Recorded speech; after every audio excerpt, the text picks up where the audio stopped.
Assalamualaikum warahmatullahi wabarakatuh. Yang saya hormati Ibu dosen Dwi Rizky Anandari Sulaiman, SPSI, MSI selaku dosen mata kuliah perkembangan peserta didik. Sebelum itu, perkenalkan nama saya Malika Nida Fauziah, perwakilan dari kelompok 6 yang akan membawakan materi perkembangan kemandirian dan tanggung jawab akademik jenjang perguruan tinggi.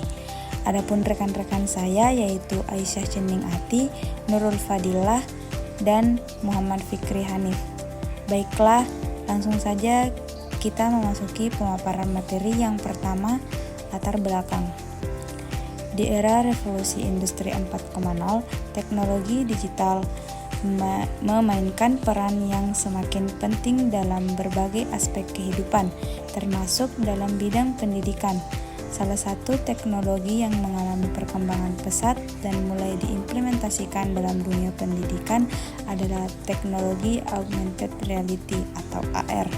Teknologi AR memungkinkan pengguna untuk melihat lingkungan dunia nyata yang diperkaya dengan elemen virtual sehingga menghasilkan pengalaman belajar yang interaktif dan mendalam. Di lingkungan pendidikan, AR dapat menghadirkan objek 3 dimensi, simulasi atau informasi tambahan yang tidak hanya menarik perhatian mahasiswa, tetapi juga memfasilitasi pemahaman materi secara lebih jelas. Implementasi AR dalam pembelajaran diyakini dapat mendukung kebutuhan pendidikan abad ke-21 yang menuntut pengembangan keterampilan kritis, kolaborasi, kreativitas, dan komunikasi pada peserta didik. Kemudian, selanjutnya, teori Erikson perkembangan kemandirian. Erikson menyatakan bahwa kemandirian merupakan usaha seorang anak untuk melepaskan diri dari orang tua yang bermaksud menemukan jati dirinya sendiri, yaitu perkembangan ke arah individualitas yang matang dan dapat berdiri sendiri. Kemandirian biasanya ditandai dengan menentukan nasib sendiri, mengambil keputusannya sendiri, melakukan ide kreatif dan inovatifnya sendiri, mampu bertanggung jawab, menahan diri, mengatur tingkah laku, serta menyelesaikan masalahnya sendiri tanpa melibatkan orang lain.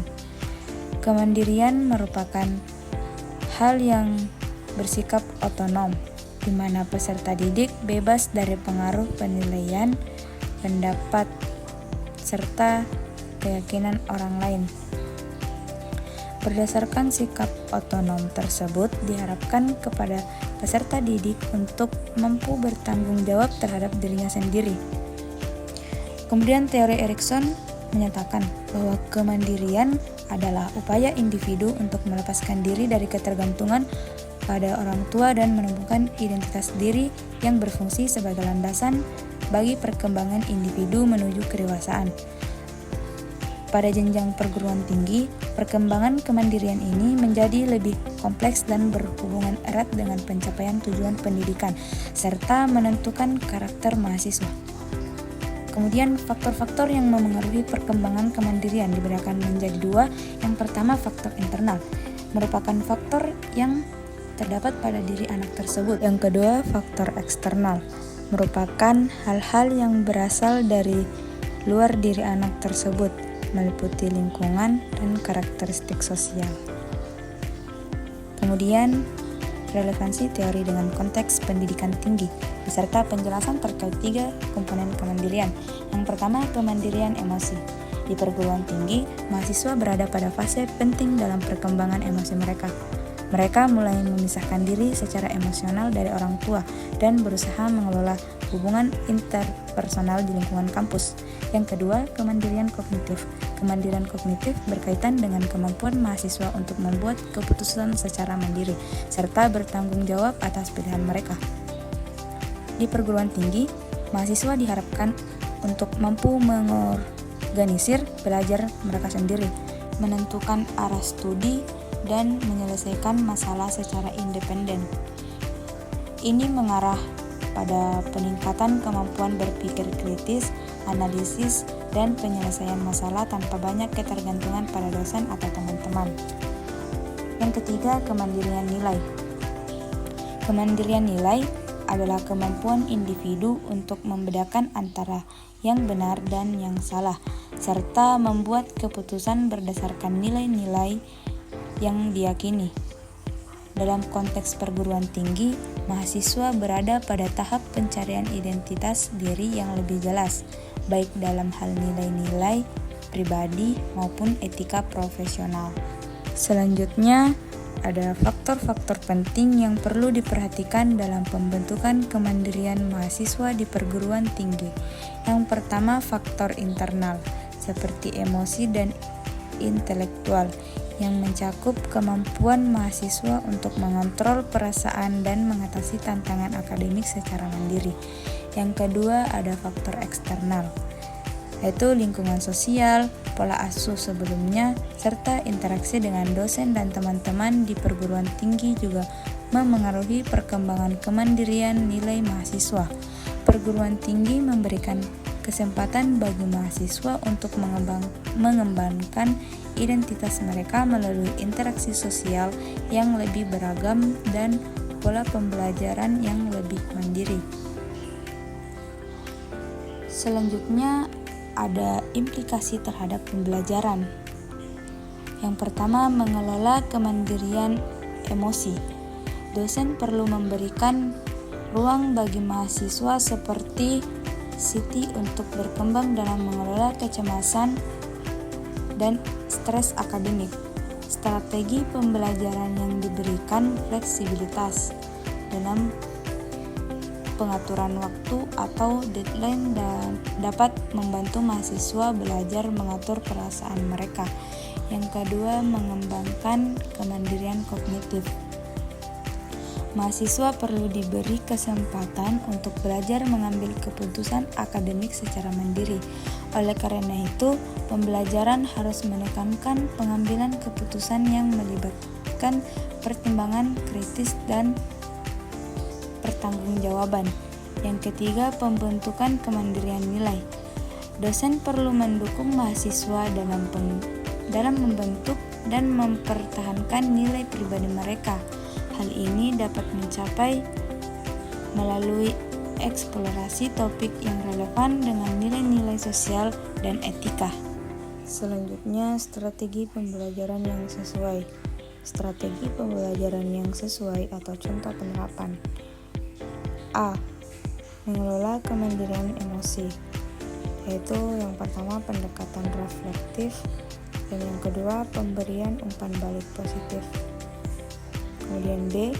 Mengembangkan kemandirian kognitif, yaitu pertama pembelajaran berbasis masalah atau PBM dan yang kedua diskusi dan debat. Kemudian C.